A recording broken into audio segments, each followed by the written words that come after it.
Hello साथियों, नमस्कार दोस्तों। आज के इस वीडियो में अपन लोग जो राष्ट्रीय पशुधन मिशन योजना है, जो एनएलएम स्कीम है, उसके बारे में कंप्लीट जानकारी लेने वाले हैं कि वो स्कीम क्या है और उसके बारे में जो कैसे लोन प्राप्त करना है, कहाँ से लोन मिलेगा, सबके बारे में चर्चा करेंगे। तो दोस्तों, अगर आप चैनल पर नए हो तो चैनल को लाइक करें और सब्सक्राइब करें और अपने दोस्तों के बीच इस वीडियो को जरूर शेयर करें। दोस्तों, शुरू करते हैं बिना देरी के। सबसे पहले इसके बारे में मैं बता देता हूं कि ये योजना है क्या। तो राष्ट्रीय पशुधन मिशन योजना प्रमुख सरकारी योजना है। इस योजना के तहत पशुपालन करने वाले पर 50 लाख रुपए का अनुदान सरकार द्वारा प्रदान किया जाता है। जो भी पशुपालन करते हैं उसको 50 लाख रुपए सरकार जो है लोन के रूप में, अनुदान के रूप में देती है। राष्ट्रीय पशुधन मिशन योजना अप्लाई ऑनलाइन एंड ऑफलाइन दोनों प्रकार से किया जाता है। ये भी ध्यान रखें कि अगर आप अप्लाई करना चाहते हैं तो दोनों ही मीडियम यहाँ पर दे रखे हैं, ऑनलाइन भी कर सकते हैं और ऑफलाइन भी आप इसको जाकर कर सकते हैं। राष्ट्रीय पशुधन मिशन योजना लोन पर 50% का अनुदान सरकार द्वारा दो बराबर किस्तों में प्रदान किया जाता है। यानी आपको दो किस्त में ये जो अनुदान है, यानी जो लोन है, वो आपको प्राप्त किया मतलब दिया जाएगा सरकार द्वारा। और राष्ट्रीय पशुधन मिशन योजना सरकार की अति महत्वाकांक्षी योजना में से एक है, तो बहुत ही अच्छी योजना है। इसका फायदा आप जरूर उठाएं। दोस्तों, आगे के वीडियो में हम चर्चा करते हैं कि और उसके बारे में क्या क्या जानकारी दे रखी है। सरकार इस योजना के माध्यम से पशुपालन का कार्य करने वाले किसानों को एवं संस्थाओं को अधिकतम 50 लाख रुपए का ऋण अनुदान दे रही है। और इस प्रकार की सहायता से स्वयं का रोजगार करने की प्रेरणा को बल दिया जाता है और पशुधन क्षेत्र में संगठनात्मक विकास होता है। कल्याणकारी योजना में किसान एवं पशुपालक की कार्य क्षमता में वृद्धि करके उन्हें अत्यधिक लाभान्वित करने का प्रयास किया जाता है। दोस्तों, आगे के इस देखते हैं कि किन किन को दिया जा रहा है। तो जो पोल्ट्री पशुपालन का उद्योग हेतु जो भी लोग पोल्ट्री यानी जो मुर्गी मतलब पोल्ट्री फार्मिंग करते हैं, उनको 25 लाख से लेकर 50 लाख तक का अनुदान दिया जाएगा सरकार द्वारा। जो सूअर पालन करते हैं, उद्योग करते हैं, उनको अधिकतम 25 लाख रुपए का अनुदान दिया जाएगा।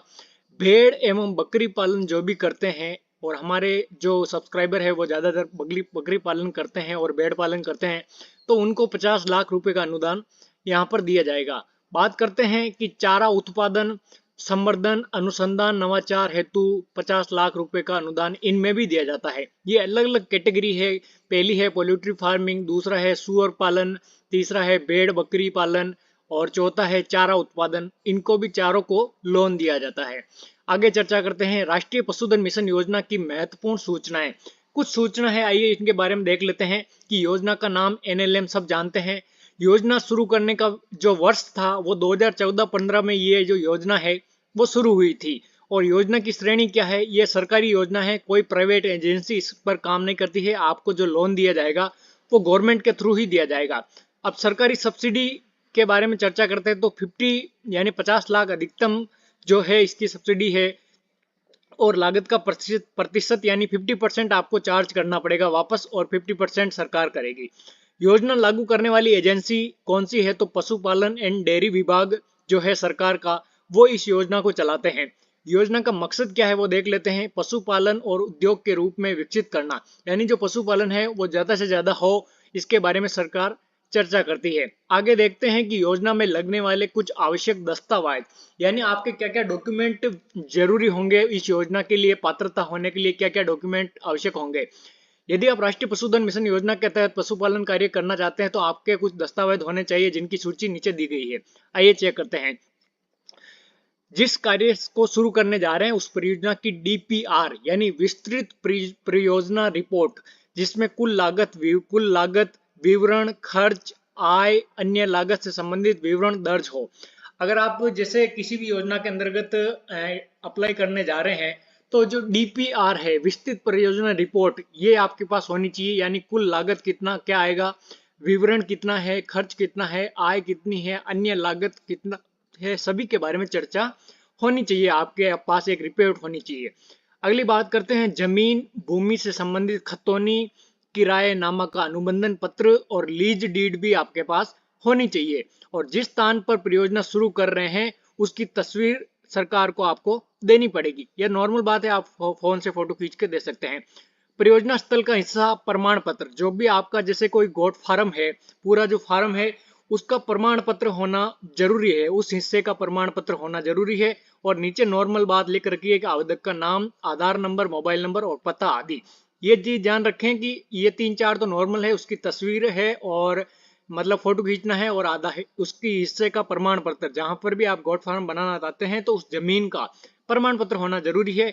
और ये ध्यान रखें कि जमीन और भूमि से संबंधित खतौनी आपके पास होनी चाहिए, किराएनामा का अनुबंधन पत्र या लीज, इनमें से कोई एक। जैसे ये डेश लगा रखे ना, या तो जमीन या भूमि से संबंधित खतौनी या किराएनामा का अनुबंधन पत्र या लीज डीड, इनमें से कोई कुछ एक होना चाहिए। और जिस कार्य को शुरू करने जा रहे हैं उस परियोजना का डीपीआर यानी विस्तृत परियोजना रिपोर्ट, आपके पास पूरी रिपोर्ट होनी चाहिए।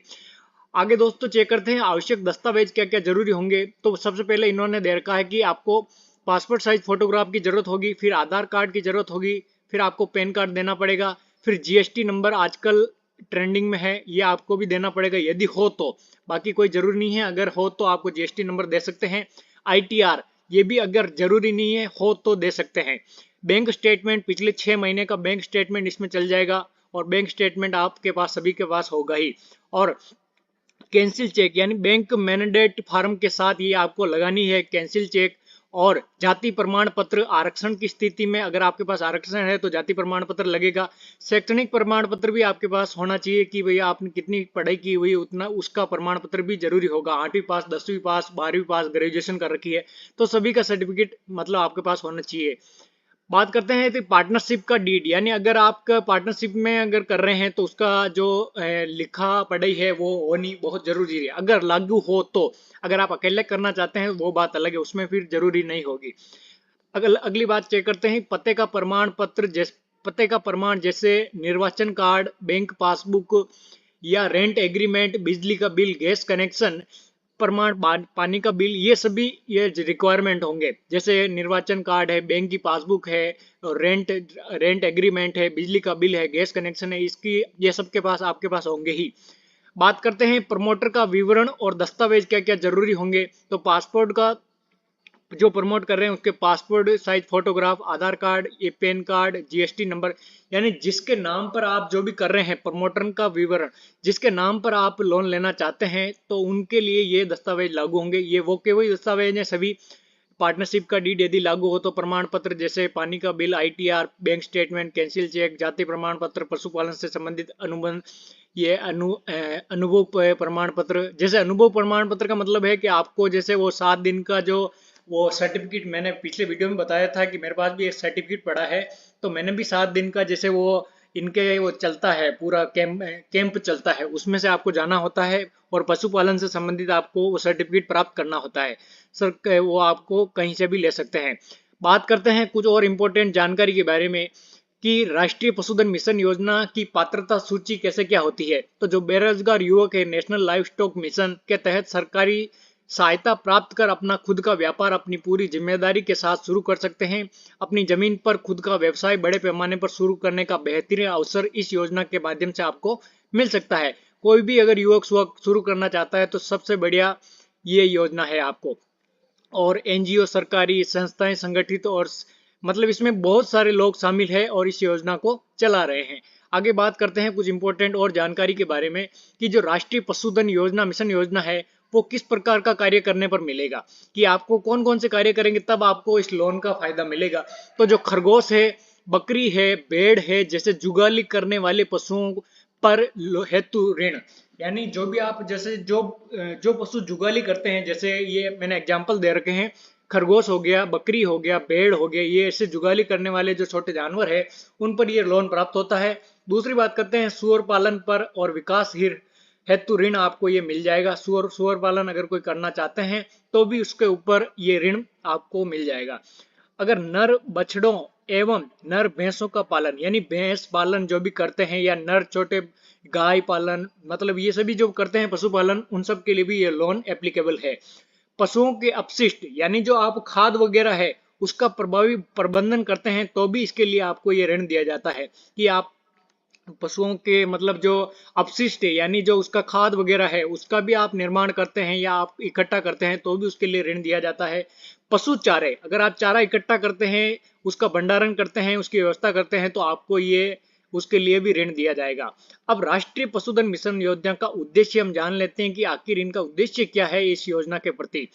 तो इस राष्ट्रीय पशुधन योजना जो नेशनल लाइवस्टॉक मिशन यानी NLM के नाम से जाना जाता है, जिसका प्रमुख उद्देश्य सामान्य पशुपालक है उसको विकसित करना है। यानी सरकार का मेन इसमें उद्देश्य ये है कि जो छोटे जो किसान भाई है उनको बड़े लेवल पर कैसे ले जाना है, वो उनको ऋण प्राप्त करके, शुरुआत में लोगों के पास पैसे नहीं होते हैं तो सरकार इसमें हेल्प कर रही है आपकी। बात करते हैं आगे, सामान्य पशुपालक को एक उद्योग के रूप में विकसित करना। यानी जो नॉर्मल मैंने बताया था फार्मर है उसको बड़े लेवल पर काम करना है तो इसके लिए सरकार आपको ऋण देगी। पशुओं की नस्ल सुधार पर पशुओं के उत्पादन को बढ़ाना, पशुपालन से संबंधित मांस, अंडा उत्पादन, दूध उत्पादन, चारा, ऊन आदि के उत्पादन को भी बढ़ाना, यानी यह सरकार का उद्देश्य है। पशुपालन के जोखिमों की पशुधन बीमा के माध्यम से जोखिम को कम करना। यानी आपके पशुपालन जो भी आप करते हैं तो उसका जोखिम सरकार के ऊपर है, कोई दिक्कत वाली बात नहीं है कि आपको अगर मर जाए कोई, अगर किसी बिजली के कारण बिजली का बिल से मतलब बिजली से टकरा जाए या फिर और कोई करंट वगैरह लग जाए तो उसकी दिक्कत नहीं है, उसका जोखिम कम करना, यानी सरकार आपको हेल्प करेगी। पशुपालन कर रहे व्यवसायों किसानों को पशुपालन का गुणवत्तापूर्ण प्रशिक्षण प्रदान किया जाता है। यानी आपको जो सर्टिफिकेट मिलता है तब आपको 7 दिन का कैंप दिया जाता है, उसमें आपको ट्रेनिंग दी जाती है। पशुपालन को एक संगठित क्षेत्र के रूप में परिवर्तित करना, यानी सभी पशुपालन को एक जगह लाने का सरकार का उद्देश्य है। पशुपालन के माध्यम से स्वरोजगार के अवसर उत्पन्न करना, यानी सरकार इसमें आपको रोजगार के अवसर है, जो बेरोजगार लोग हैं उनके लिए रोजगार देने का अवसर सरकार दे रही है। ऋण अनुदान प्रदान कर पशुपालन के क्षेत्र में रुचि उत्पादन करना, मछली, अंडा, दूध सहित पशुधन आदि का उत्पादन बढ़ाकर विदेश निर्यात को सरकार इसमें भी बहुत सारा काम कर रही है कि जो जैसे ज्यादा से ज्यादा अंडा दूध उत्पादन होगा तो वो विदेश में जाएगा तो अपने देश के लिए ही हेल्पफुल होगा। लास्ट में बात कर लेते हैं कि आवेदन करने का तरीका क्या है।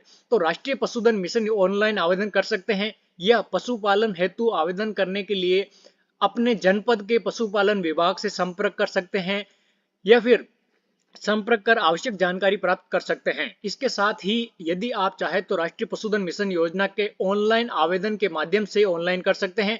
आपको क्या करना है, गूगल पर NLM स्कीम लिखना है जहां पर आपको पूरी संपूर्ण जानकारी दी जाएगी कि क्या क्या वहां पे जरूरी होगा। तो आप वेबसाइट पर NLM योजना लिखें, सबसे पहले जो वेबसाइट आएगी उसके आप अगर आप जानकार हैं अच्छे खासे तो वहां पर जाकर अप्लाई कर सकते हैं। नहीं तो ई-मित्र की सुविधा सबके पास अवेलेबल होती है तो वहां जाकर आप ये पूरा फायदा उठा सकते हैं। दोस्तों आशा करता हूं वीडियो आपको अच्छा लगा होगा और वीडियो की संपूर्ण जानकारी आपको मैंने दे दी है, क्या क्या डॉक्यूमेंट लगने वाले हैं, क्या क्या महत्वपूर्ण योजना है और इसके बारे में। तो दोस्तों वीडियो को आपने बहुत अच्छा देखा, इसके लिए धन्यवाद। चैनल को लाइक करें, सब्सक्राइब करें और इंडियन गोट फार्म को सपोर्ट करें। दोस्तों अगले वीडियो में फिर से हाजिर होंगे, तब तक के लिए शुक्रिया। चैनल को लाइक करें और अपने दोस्तों के बीच इस वीडियो को जरूर शेयर करना ना भूलें। धन्यवाद दोस्तों।